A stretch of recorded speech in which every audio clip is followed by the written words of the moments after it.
Delta, often called the first derivative, is the Greek that measures an option's sensitivity to price movement. And that's what we're going to talk about in this video.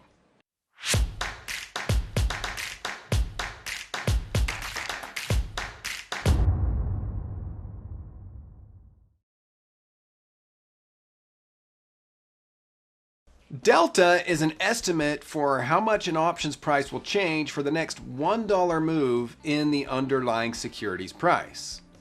To understand delta, it may help to discuss delta on a stock trade first. If you buy a single share of stock and that stock changes in price by $1, you've made or lost $1. Well, that's one delta. If you buy 100 shares of stock and that stock changes in price by $1, you've made or lost $100. Well, that's 100 deltas.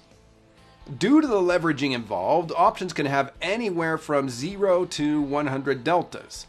Calls have positive delta and puts have negative delta.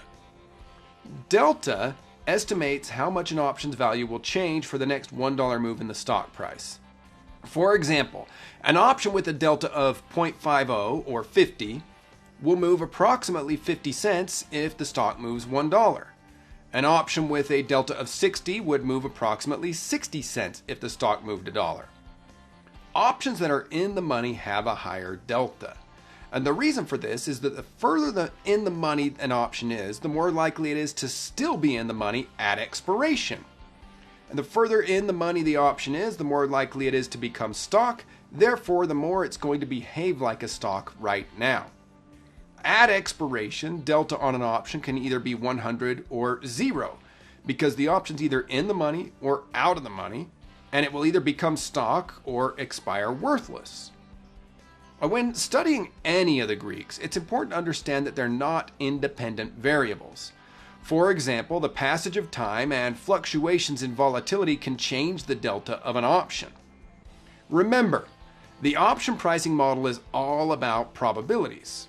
Now, generally, you could say that anything that increases the probability of an option being in the money at expiration is going to increase the delta of that option.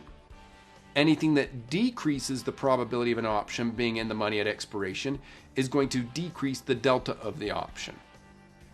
The most critical thing to remember about delta is that it's a measurement of how much an option is likely to move for the next $1 move in the underlying security's price. Make sure you study delta and become familiar with it, because delta has many practical uses in trading that we're going to discuss in further videos.